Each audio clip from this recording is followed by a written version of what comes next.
your voice tutakemana cyane murabyo umuhungu ni byafise ikamyo yamugonze yamukubita imukubise agwa hariya ikamyo aho kumurira kubera hari icyo yavuze iramukweka imuca hejuru asigara munsi arabe impine ariko biragenda uko ari munsi y'ikamyo ikamyo irarengana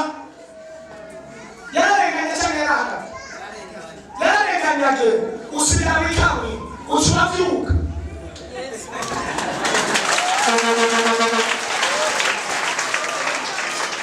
hari icyo yari yavuze hari icyo Imana yari yavuze iyi masabira abantu hariya twirukana bati ko twirukana abadayimoni uri kubasushika hano amajambo nawe nakubwira yati musobanure tubona urayibuka nakubwiye iki wambwiye ngo ninje gukorera Imana kubera nizonciye akagezi wo gukorera Imana uwo yari umumotari kandi amande yawe tumenyana nanje sinamenyane n'uyu namenyane n'umugore w'umenyane we bwa mbere twamenyane kandi umugore mukageragezwa menshi cyane kandi ndazi ko n'uyu muhungu yari n'ikindi mugabo adashikijwe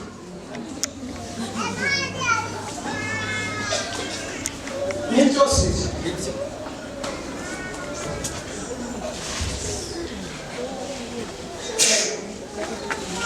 igituma tarakijijwe umwanya uwo ari we wese yari ndabivuyemo ndabiheba nta muntu akijijwe yiyamyaga mu kazi ko gukorera data wa twese Imana ifise byose Imana idahemuka Imana isheri igisezerano bishitse hanyuma ngo uvuge ngo ndabivuyemo kandi ariyo yavuze ngo nzogukorera ubu nzi ko muhagarara amatangazo ati muze mwese ndabaha akazi jewe nyine ababwira ngo muyandikishe hari akazi ngiye kuyamnaja ngiye kwamnaja abantu bose bagatonda n'amagrupe n'ibiki mbere n'amafaranga bakayatanga sivuze umuhungu umwe yahoze hano ntiyatondesheje abantu bagiye kubasabira akazi afise katiranye primaire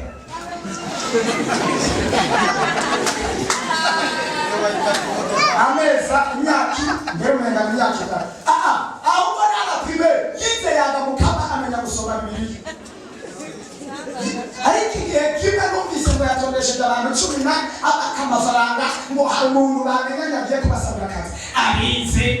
amadiplome amafaranga amutondesha ibihumbi 60 ibihumbi 100 ngo agiye kubasabira akazi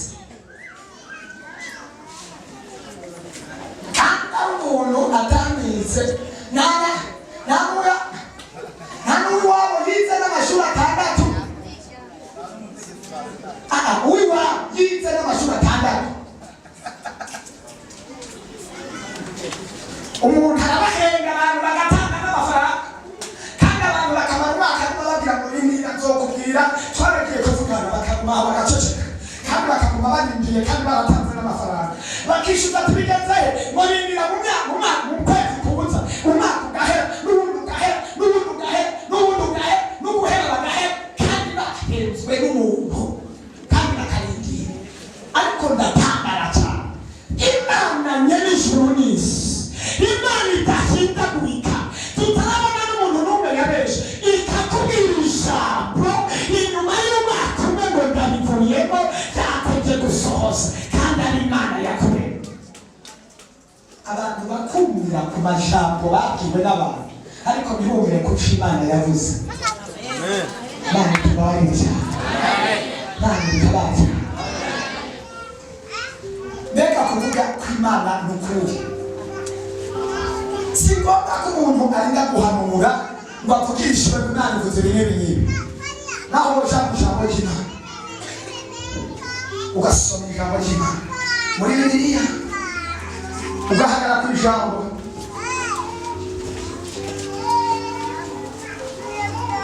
naho uhagarara ku ijambo rivuga ngo mpamagara nanjye ndakwitaba uhereka iby'ikintu ibyo utari bwabo iby'amaso atari bwabo ryonyine karihagarara kavuga ati Mana nta buhanuzi numvise buvuze ariko ubuhanuzi bwa mbere n'ijambo ryawe wavuze ko ata muntu uzoteza isoni wavuze ndahagaze kuri ijambo siniko ndaguhamagara wavuze ko umuntu aguhamagaye nawe uzomwitaba kandi uzomwereka ibyikiriza kandi n'ibyo atari bwawe ugahagarara kuri ijambo Bibiri ikamarira ngo musebe icyo mugomba cyose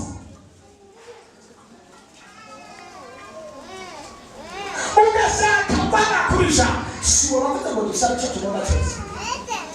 ugahagarara kuri iryo jambo ati si wabivuze nizeye ko ari wewe uvuze kuko niwe wavuze ijambo ngomba ndakwicuriza muri ijambo ntabwo woba wihenze iryo worigumako umwaka wa mbere iryo woriguma uzi ko ndazi ubuhanuzi iyi Bibiliya yuzuye ubuhanuzi bwawe bwose kuvuga ivuka ntakusanze kandi ku munsi hari ijambo ryawe ry'ubugingo Imana gufasha cyane ry'ubugingo kandi ubutunzi buriyo kwihangana biriyo gusenga biriyo kugendana n'Imana biriyo amafaranga ariyo kuzura mpemuyera biriyo gabure zitangaza ziriyo ubushobozi bwa mpemuyera buriyo ibintu byose biriha